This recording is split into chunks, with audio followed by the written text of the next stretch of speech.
Empty schools, wasted money. CityNews has been crunching the latest enrollment numbers and found close to 1 in 5 of Toronto's public schools are underutilized because there just are no longer enough students to fill them.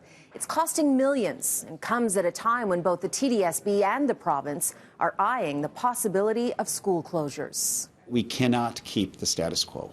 Those words from TDSB Director John Malloy, who acknowledges something has to be done about Toronto's empty schools. Roughly 50,000 student spots are sitting empty, an issue on the Education Minister's radar. Is this a concern for you? Yeah, I think we have to look at better optimizing our schools and our facilities to meet the needs of our students.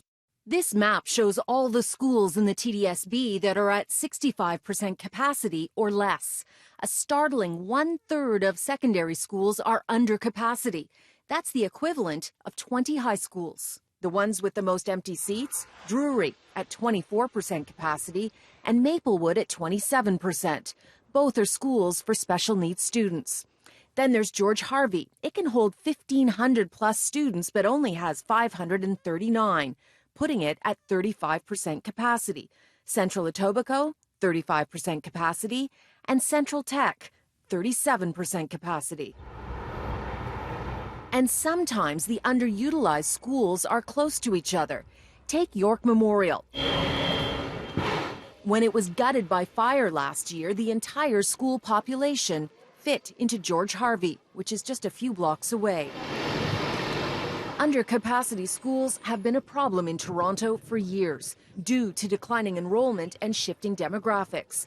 But trustees have been reluctant to close them, partially due to fears they may be needed again, and because no one wants to deal with this. How dare you! That's what I said! Pushback from angry parents. It's not fair! Some accountability, okay?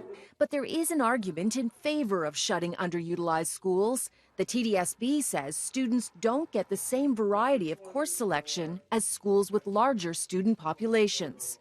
They may not get arts or tech programs, for example. They just don't have the same options. So that's when the hard decisions need to be made. With that in mind, the TDSB has launched a study, expected this spring, that could overhaul and modernize the existing 100-year-old system.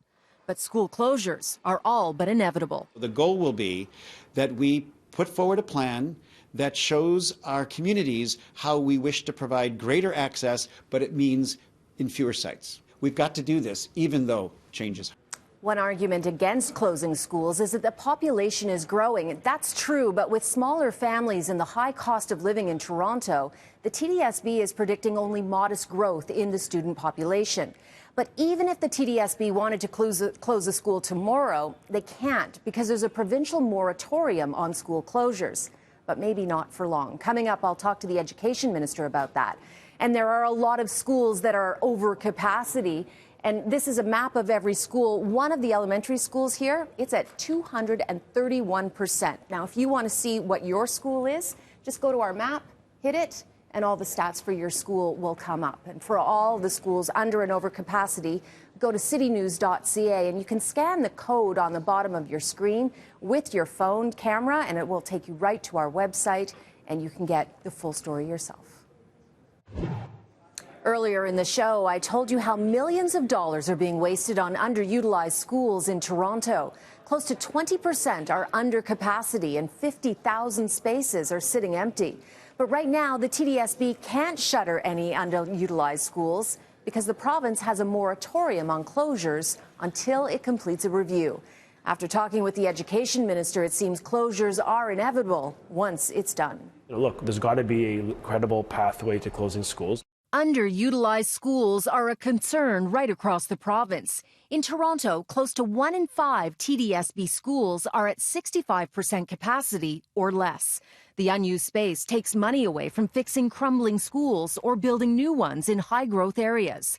The previous Liberal government put a moratorium on school closures in 2017. The Ford government promised to keep it in place until a review of school closures is complete. Have you started the work reviewing it? Yes, we're looking at reviewing the guidelines. The mission is to better include the economic impacts of school closures in communities.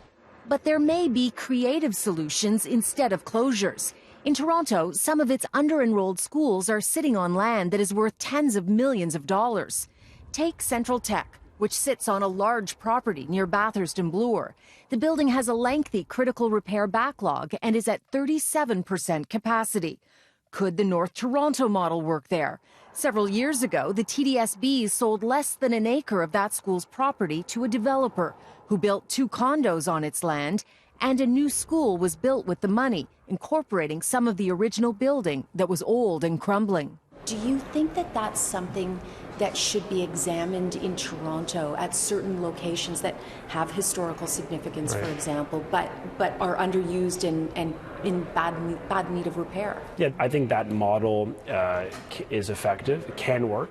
The director of the TDSB agrees the North Toronto model could be used again, and other models as well. In light of how our city is changing, the intensification of parts of our city, the lack of land in some parts of the city, as well as where we have land, we have to be creative. We have to be open. The Toronto District School Board also has to figure out what to do with its surplus land. Right now, it has 15 properties with closed schools on them, likely worth tens of millions of dollars. Only one is for sale. The TDSB director says a lot of factors have to be taken into consideration before selling them.